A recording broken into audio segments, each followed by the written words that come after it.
नमस्कार विद्यार्थी मित्रांनो, महा एक्झाम या फ्री यूट्यूब चॅनलमध्ये आपले पुन्हा एकदा स्वागत आहे. तर येत्या 8 दिवसामध्ये 2000 तलाठी पदांची भरती ही होणार आहे असे वृत्त सकाळी न्यूजपत्राद्वारे आलेले आहे.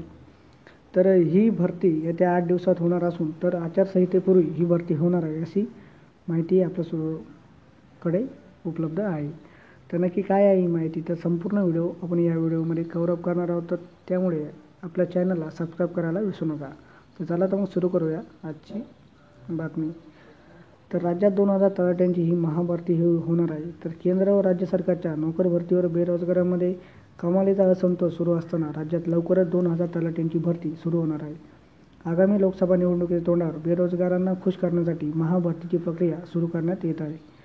22 प्रकारच्या संवर्गातील भरतीत तलाठी या संवर्गाची सर्वाधिक पदे असल्याचा दावा सरकारी सूत्रांनी केला.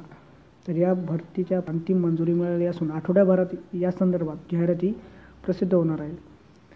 तलाठी पदभरतीची प्रक्रिया यावेळी जिल्हा निवड समितीमार्फत राबवण्यात येणार नाही. यासाठी राज्यात एकाच वेळी ऑनलाईन परीक्षा ही होणार आहे आणि ही परीक्षा 200 गुणांची असून 100 प्रश्न यामध्ये असतील. प्रत्येकी प्रश्नासाठी 2 गुण हे दिले जातील.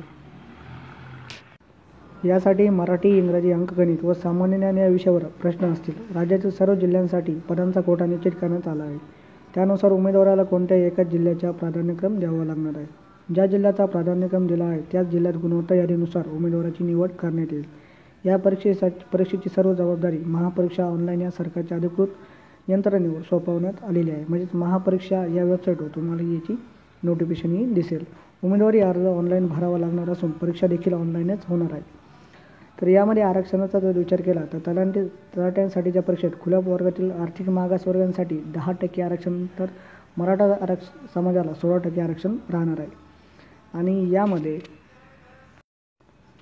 परीक्षेचे वैशिष्ट्य जर बघितले तर एकाच वेळी ही संपूर्ण महाराष्ट्राची ही परीक्षा होणार आहे आणि ती सुद्धा ऑनलाईन. त्यानंतर प्रत्येक जिल्ह्याची गुणवत्ता यादी ही प्रसिद्ध करण्यात येईल महापरीक्षा पोर्टलवर. आणि महत्त्वाचं म्हणजे एकाच जिल्ह्याचा प्राधान्यक्रम हा द्यावा लागणार आहे. म्हणजेच ज्या जिल्ह्याचा तो रहिवासी आहे त्याच जिल्ह्यात त्याला एक्झाम ही देता येणार आहे. तर ही एक छोटीशी अपडेट होती तुमच्यासाठी. तुम्हाला जर आमचा व्हिडिओ आवडला असेल तर आमच्या चॅनलला म्हणजे महा एक्झामला सबस्क्राईब करा. सोबत बेल बटन दाबा जेणेकरून असेच व्हिडिओ आम्ही तुमच्यासाठी घेऊन येत राहू. तर पुन्हा एकदा धन्यवाद.